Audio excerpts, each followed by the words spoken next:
Já voltamos, 7 horas 47 minutos em Campos, de volta com o Folha no Ar, ao vivo aqui pela Folha FM, também pelas redes sociais, lá no Face, no YouTube, no Instagram. Muito bom dia, obrigado aí pela companhia, aliás, boas companhias aqui, hein, gente?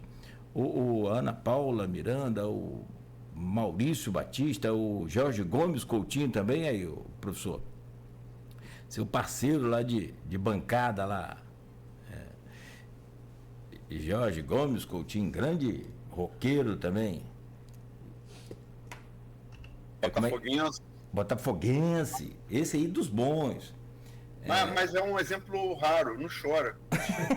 E verdade, não chora. Quando ganhou a Libertadores, chorou.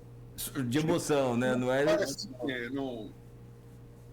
Se bem que nem na Botafoguense, né? Porque Botafogo chorou sempre chora quando perde o Flamengo.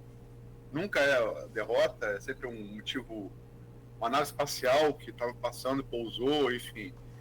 O Fluminense botou comunicado oficial prejudicando a arbitragem, e o Vasco, Pedrinho, veio a público também, o presidente do Vasco, falar. Contaminou, mas o Jorge é imune, eu acho, a isso, para ter essa virtude, né? Isso é bom. O chororô, aliás, Bruno Henrique que gosta dessa história de chororô lá do Flamengo. Se faz em cima. Eita.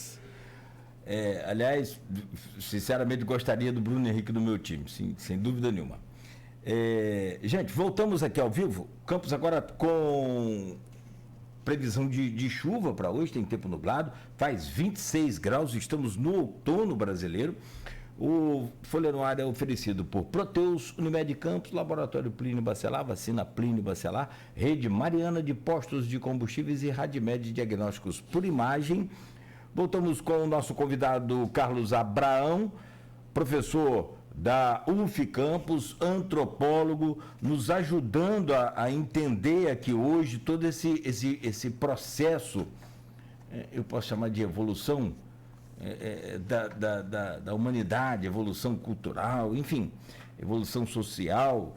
E já falamos sobre o caso do advogado em Campos, que cometeu aquele ataque racista contra uma juíza, e a gente vai seguir agora só, pelo menos na abertura desse bloco, com esse tema ainda, e depois a gente já avança para o tema Bolsonaro, para o tema golpe de Estado, né, oferecido aí pela PGR como denúncia de crime no STF.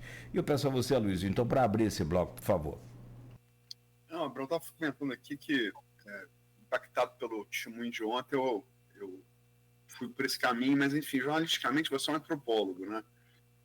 Acho que a principal pergunta para uma pessoa, na sua condição, sobre esse caso, o caso do primeiro bloco, o caso do racismo, uma cidade como Campos, o quão, na sua visão, essa atitude individual ou quanto ela se deriva de uma cultura pré-existente na cidade? Excelente questão. Isso aí dá para fazer uma tese em cima, né? Aliás, algumas. Mas tentando abordar, você tem uma junção, né? Você não pode descaracterizar, eu acho que foi essa a motivação da repercussão do assunto, de que isso não tenha acontecido em São Paulo, isso não tenha acontecido em Juí, isso aconteceu em Campos, que é essa cidade, como eu comentei antes, marcada pelo processo de escravidão, né? E a escravidão, ela tem inúmeras facetas. Ela não termina com a sua abolição. Ela vai se desdobrar até os dias de hoje. Então, quando você faz essa separação, né, o indivíduo e a sociedade, na verdade, você tem são duas categorias que você usa para pensar, né? Agora, a sociedade está dentro do indivíduo. A sociedade está dentro do indivíduo. Em alguns contextos sociais, esse tipo de discussão não apareceria, não seria evidente, mesmo em casos de transtornos, né? Então, se tem uma influência da cidade, óbvio que você tem quase 500 mil habitantes de Campos, não sei exatamente quantos advogados, isso aconteceu com um, né? Isso não é uma coisa cotidiana. Mas você tem outras expressões disso em vários âmbitos profissionais. Podem não chegar às vias expressas de uma petição daquele tipo, mas que você vê em atos pequenos do cotidiano. O racismo não precisa se manifestar em grandes atos, numa petição de repercussão nacional. O racismo vai ali com a confusão, quando você automaticamente julga a posição social de uma pessoa pela cor da pele, né? Quando você se desvia de alguém porque ela não tem as características físicas que você julga, como posso dizer, que você julga pertencentes a alguém que merece o contato, né? O contato visual, o respeito, o diálogo, né? A interação. Então você tende a criar uma série de afastamentos. Isso é muito marcante, porque os indivíduos eles são acostumados eles são criados, eles são, de algum modo, eles se tornam íntimos de formas específicas de interação. Então, um dos desafios que a gente tem com relação ao nosso histórico racista, enquanto coletividade, é atribuir valores de igualdade ao cotidiano, o que é muito difícil, né? Porque você vai lá e olha para a pessoa e automaticamente você já pressupõe o que ela é. Então, pela cor da pele, você vai imaginar aquela velha história dos médicos cubanos no Brasil. Você tinha um médico negro e os pacientes olhavam e diziam, não é médico, não, né? Então, porque você já tem, quando você tira a foto dos formandos da Faculdade de Medicina da Universidade Federal da Bahia, né? Você tem uma representação negra, assim, substantiva na população, e quando você tira foto dos formandos, todos são brancos, né? Então, você vai constituindo manifestações muito tênues, mas que vão marcar todo o cotidiano. E aí, esse indivíduo ele vai naturalizar o absurdo, né? Ele vai naturalizar o absurdo. O que tem sido a dinâmica da luta antirracista? Tem sido desnaturalizar esses eventos, colocar esses problemas em tela. Tipo, dizer, isso aqui não é natural, isso aqui não é normal, isso aqui é mais uma expressão da nossa estruturação racista social, né? Então, a articulação indivíduo-sociedade ela é um contínuo o tempo inteiro, né? E como que você expressa isso, não sei. Eu ainda estou, nesse caso específico, eu ainda estou focado com o texto, né? E pensando também como que as pessoas, depois de ler os comentários, ele tomou isso para se fingir de incapaz, né? Para assim, reforçar a ideia de insanidade.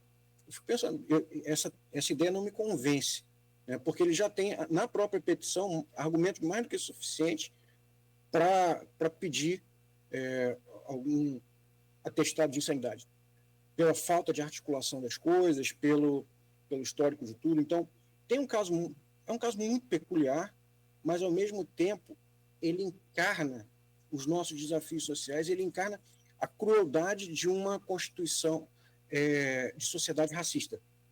Eu acho que esse é o ponto, né?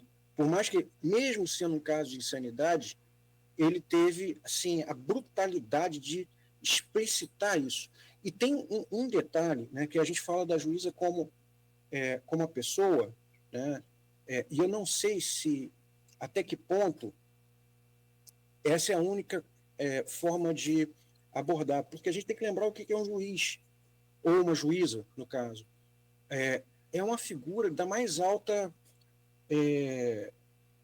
posição social e de responsabilidade, e é uma encarnação da ideia do público, né? do bem público, porque é uma figura que julga os processos, que tem que ter uma idoneidade, que passou num concurso. Então, quando você ataca essa personagem, você está atacando uma instituição, né? Ele não atacou uma pessoa, já seria brutal, mas ele atacou uma pessoa, e com esta pessoa ele atacou também toda uma representação a respeito de uma instituição. Então foi algo assim, foi uma conjunção de fatores que levaram a gente a ficar perplexo. Existe um sentimento de perplexidade diante desse caso. Né? Como eu te disse, é um tema para teses. Né? É para ficar o dia inteiro, né? Ou naquele estilo que a gente fala aqui de estilo, pode ser podcast, mas em série de Netflix, por exemplo. O professor Abraão, virando um pouco a chave agora para outro tema que a gente tem que debater, tem que discutir e tentar entender também, e aí tem mais uma série de outros, outros fatores para a gente pedir para analisar de que forma é visto isso pela antropologia, em termos de sociedade, em termos de evolução da humanidade ou não. Essa coisa do ódio que, né, a gente tem, né, acompanhado pelas redes sociais, então, muito mais do que antes, né?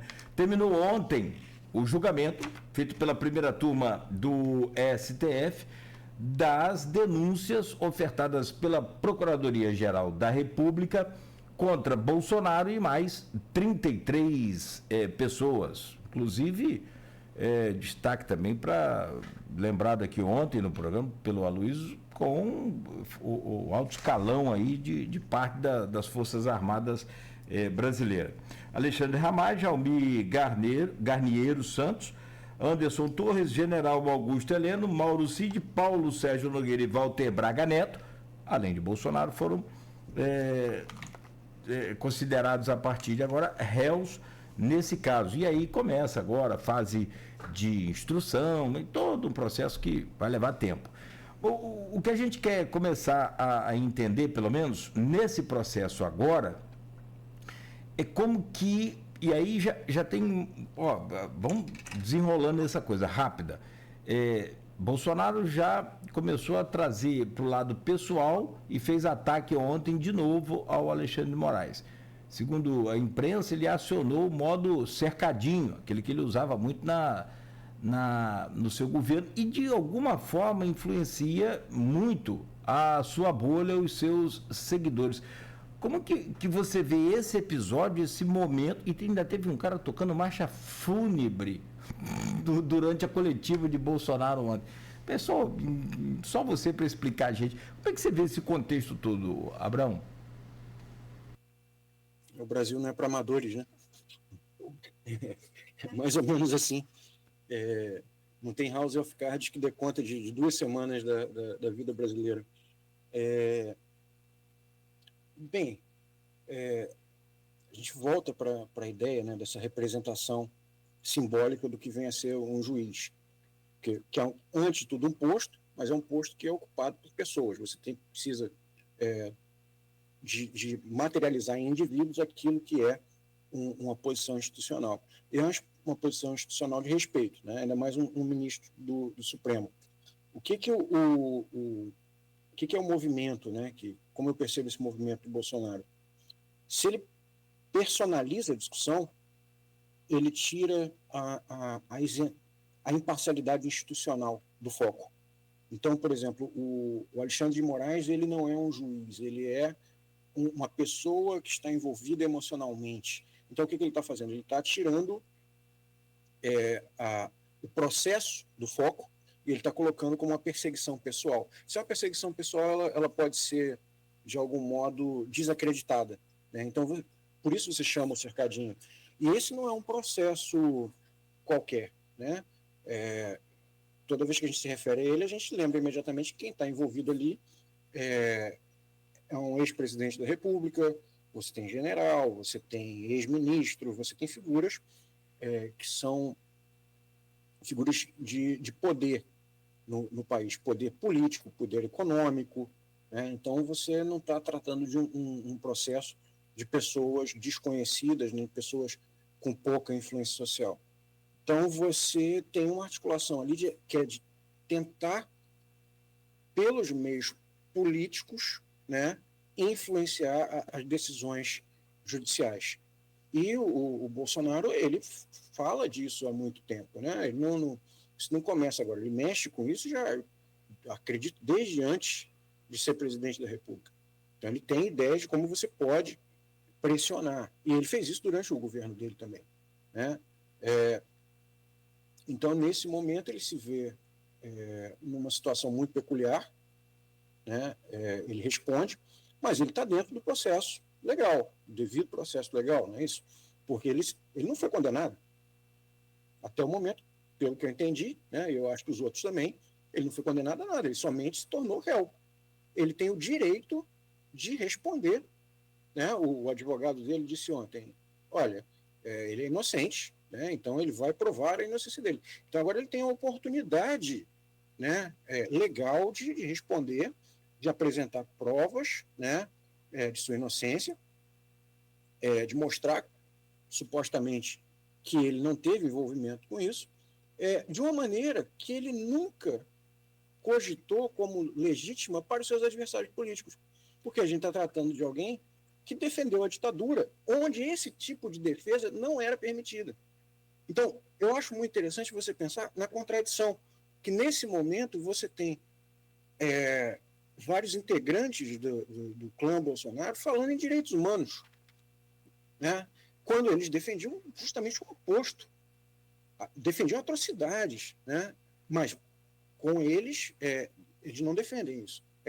A contradição desse momento é muito instigante, né? Para pensar como que o discurso da... Porque, pensa, se você tem... Ele vai responder de terno e gravata, ele vai responder no ar-condicionado. É muito diferente do tipo de processo, por exemplo, que você tinha para interrogar pessoas durante a ditadura militar, como foi o caso agora, bastante discutido, do Rubens Paiva. Não é isso? O Rubens Paiva não respondeu a um processo, ele simplesmente foi, não é isso? Foi torturado, etc. Então, nesse momento, eu vejo como uma abertura de algo que vai tomar as nossas energias e atenções durante um bom tempo, que vai ter impacto no nosso cotidiano, como tudo que tem sido feito ao longo dos últimos 10 anos, de um modo muito mais visceral do que acontecia antes, e que está em aberto. Eu não consigo ainda... Eu vejo muita materialidade nas denúncias, né?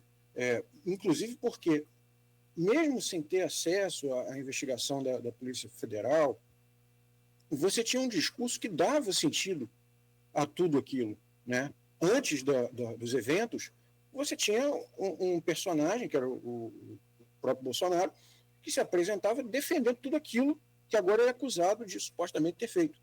Não é isso? Então, não é incoerente.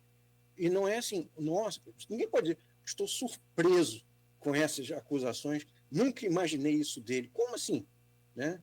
Então, agora ele tem que apresentar a sua defesa, constituir defesa, argumentos, né, para, de algum modo, tentar se afastar. Né? E agora começa o jogo de empurra, né? Ninguém tem nada a ver com isso. As defesas são ótimas. Pô. Eu não, era ele. Né? Então, a própria ideia do grupo já se desfez, ali já não tem mais essa solidariedade tão visível. Isso em pouco tempo de processo. Mas é uma discussão ótima. Abraão, você começou falando, roçou aí, essa última resposta sua, na questão de morais, é perseguição ou não é perseguição. Enfim, a gente teve um momento complicado, porque a gente teve um presidente preso, um ex-presidente preso, que foi Lula. Nós tivemos na sequência outro ex-presidente preso, que foi Michel Temer, sem sequer, no caso de Lula, pelo menos foi julgado o mérito. Temer foi preso sem que o mérito da situação tivesse sido julgado. Né? Ali nos estertores da Lava Jato. Né?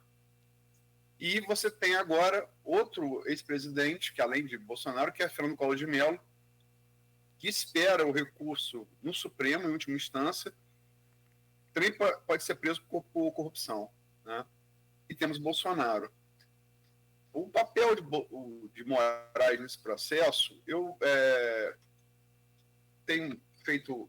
Eu ouvido juristas de renome nacional, como o Walter Mairovitch, que é ex-embargador não, aposentado do TJ de São Paulo, comentarista da UOL, da CBN, Prêmio Jabuti, em Ciências Sociais, que disse aqui, a prova de que queriam matar Lula, Alckmin e Moraes. Ora, não dá para querer que ele seja parcial. Ele está envolvido nisso. Dá para ele travar as emoções? Não. Um segundo ponto que me parece fundamental e é um problemaço, diz respeito à velha regra do princípio constitucional do sistema acusatório. Não existe juiz de instrução, e Moraes foi um. E também o Auri Lopes Júnior, outro jurista de renome nacional, doutor em Direito Processual Penal, professor da PUC do Rio Grande do Sul, que ele disse, abre aspas, o ministro Alexandre deveria se dar suspeita, não deveria participar desse julgamento. Não só porque já instruiu esse caso, então ele está contaminado, juridicamente falando, mas também porque existe uma suspeição dele, dada toda aquela circunstância de ameaça em relação à vida dele. É inequívoco que ele foi afetado pelo fato, ele era alvo do golpe. Então seria muito importante salutar para a própria jurisdição que ele se afastasse. Na terça-feira, vimos aqui 2 juristas, um criminal, né, que é a especialidade dessa ação, né, que é criminal, que o Felipe Drummond, que foi na mesma linha do Maierovitch, do Auri Lopes, e foi além, afirmou que Moraes é parcial, e comparou com o papel de Sérgio Moro com Lula. Priscila Marins, também ouvimos na terça, também não chegou tão longe, mas questionou a participação de Moraes no julgamento.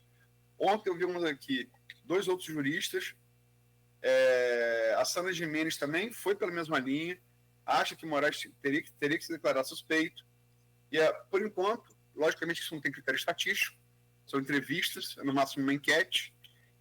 O único que discordou foi também criminalista, o Alex Cabral, entrevistamos aqui ontem também. Lógico que é um assunto jurídico, mas como é que você vê isso pelos olhos de antropólogo? Moraes é ou não suspeito para jogar Bolsonaro? Vamos lá. As palavras falam muito, né? E elas normalmente revelam o tipo de metáfora que a gente está usando. A ideia de contaminação, ela é sensacional. Parece que você passou ali, pegou. E aí você já não pode mais continuar puro, né? O que é uma ficção. E a gente tem outras questões. Volta para pensar sobre o contexto. Certamente, antes desse processo, Alexandre de Moraes já tinha ouvido falar o nome Bolsonaro, assim como tinha ouvido falar o nome Lula, né? E aí, quando você julga Zezinho da Couve-Flor, né, que você não sabe o sobrenome, não sabe onde mora, não sabe quem é, Zezinho da Couve-Flor é para você um CPF. Você tem ali mais uma figura inanimada. Mas quando você está julgando um presidente ou um ex-presidente da República, você tem afetos, como colocaram, né, em relação a ele, querendo ou não. Né? Qualquer um tem alguma posição. E eu começo a pensar por contraste. Do tipo, Alexandre de Moraes é imparcial? Provavelmente não. Existe alguém imparcial? Não. Mas você parte do pressuposto de que existe um sistema perito jurídico que seria capaz de trazer uma imparcialidade para todas as questões. Isso é uma ficção que o sistema precisa, porque senão todas as decisões são de caráter pessoal, motivadas, né?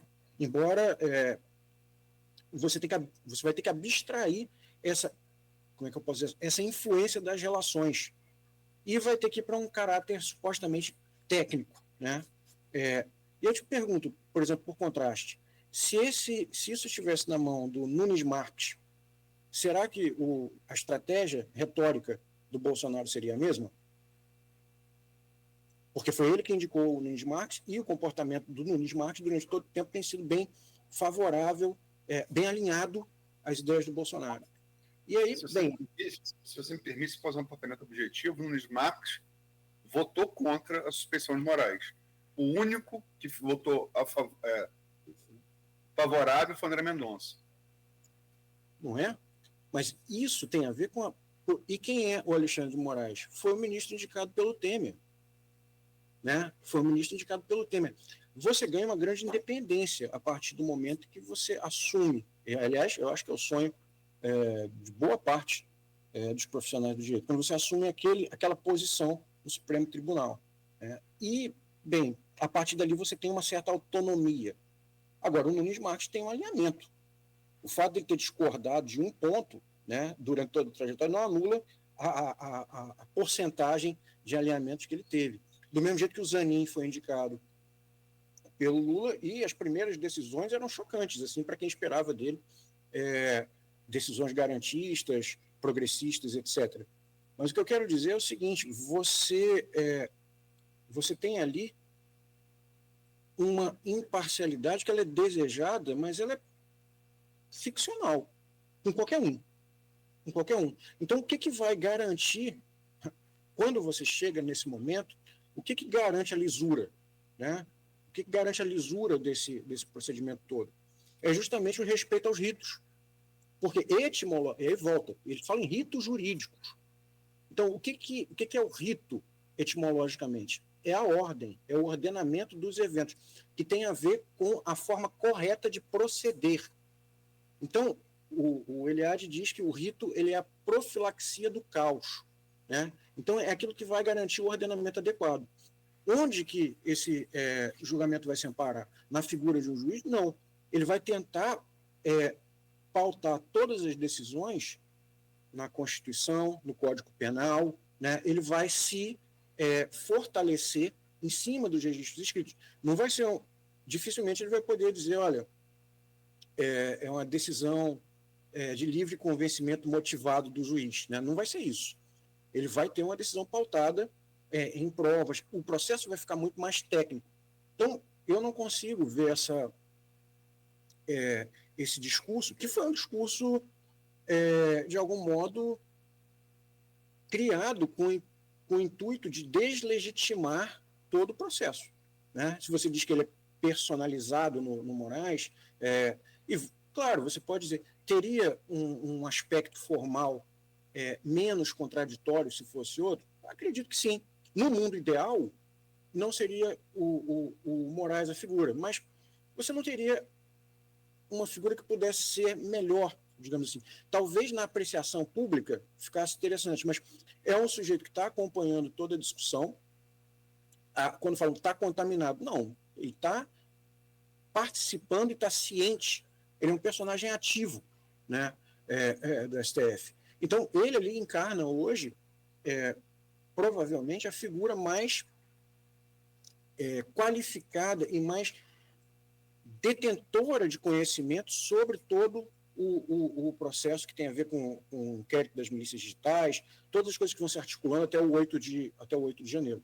Então, assim, eu entendo a crítica, eu entendo, mas eu acho curiosa, assim, essa ideia de imparcialidade como algo constitutivo de uma idealização do sistema. Por quê? Por exemplo, quando você vai analisar, que os colegas do INEAC fazem, né? Porte de drogas e a probabilidade de você ser liberado, né, na custódia. Se você for branco, a sua probabilidade de ser liberado com a mesma quantidade de um negro é muito maior. Então, a porcentagem de pessoas que não conseguem a liberação ali é muito maior na população branca do que na outra. E aí você vai dizer, olha, mas são todos iguais perante a lei. Não, né, volta para a questão do racismo, volta para a questão dos valores. Você vai encarnar isso nessas decisões, mesmo que seja de modo muito, muito sutil, muito imperceptível e com o discurso da igualdade. Então, você vai criando ficções sobre um sistema e a ponto que a gente precisa acreditar que ele é, de fato, imparcial, que ele é isonômico, a gente precisa acreditar nisso tudo. Mas ele tem manifestações que as ciências sociais trazem um incômodo, né? Por exemplo, somos todos iguais perante a lei. Defesa e acusação têm o mesmo papel. Quando você olha para o tribunal, o procurador, o promotor, ele está colado no juiz. Eles não deveriam estar equidistantes, mas não. A defesa fica lá longe e o procurador, o promotor fica do lado. As pessoas se conhecem, não é isso? As pessoas todas se conhecem. Então, não estou dizendo que seja uma questão sempre personalista, não é isso. Eu estou dizendo que existe um sistema que busca reduzir essa influência subjetiva pessoal. E esse sistema são as leis, né? Por isso que elas são discutidas por inúmeros atores. Então, você tenta, de algum modo, regular o convívio. E, num caso como esse, só a gente tem que acreditar no nosso sistema jurídico, no sentido de que ele está amparado na letra das leis, na nossa Constituição, no nosso Código Penal, no nosso Código Civil. É isso que vai ter que garantir. Não é a opinião não é a questão de o que acha o Alexandre de Moraes. Será que o Fux não tem uma... Não, as pessoas vão ter que justificar, vão ter que pautar, fundamentar as suas decisões em argumentos muito bem estabelecidos. Então, nesse sentido, adoraria que fosse... que não tivéssemos essa suspeição a respeito. Mas ela não é algo que me parece que vai... não é algo que me parece que vai determinar um julgamento favorável ou desfavorável a ele. Você tem constituição de provas que quem levantou as provas foi a Polícia Federal. Inclusive, quando tentam desqualificar... eu tenho críticas ao sistema de delação, né? Mas, por exemplo, quando tentam desqualificar a delação do Mauro Cid, os representantes da Polícia Federal dizem, olha, eu não queria contar para vocês não, mas as provas que a gente tem são muito mais substantivas e fortes do que as coisas que apareceram na delação dele, né? Então, você não tem ali não são meras ilações, né? Ali você tem um corpo robusto de provas. E você está tentando... quando a gente fala o Estado Democrático de Direito, né? O Estado Democrático de Direito é uma classificação que envolve muita coisa. Envolve muita coisa, inclusive o direito a ser julgado sem estar no pau de arara. Não é isso? Porque quando você abole o Estado Democrático de Direito, você abre espaço para tortura. Isso começou a aparecer ontem na fala do Flávio Dino, né? Não matou ninguém no primeiro dia, mas você não sabe quantas pessoas vai matar depois do terceiro mês. Não é isso? E você vai... quando você quiser saber alguma coisa, você não é mais obrigado a respeitar os ritos, que, como eu disse, são a forma adequada de realizar os procedimentos, né? Você pode fazer do jeito que você quiser. Então, você abre espaço para o absurdo. Então, quando você diz que existe um atentado ao Estado Democrático de Direito, você está dizendo que todo o corpo social está sendo vítima de uma ameaça. Toda a existência social, tal como é conhecida hoje, né, tal como é vivenciada hoje, ela está ameaçada. É como se você perdesse o direito de aparecer publicamente, como você não pudesse mais expressar suas opiniões na rádio, no jornal, né? Você não pode mais deixar as pessoas publicarem, você vai ter que fazer um sistema de censura, porque você pode ser preso. Mas ontem não era assim. Mas se o Estado Democrático de Direito cai, o seu direito de liberdade cai também.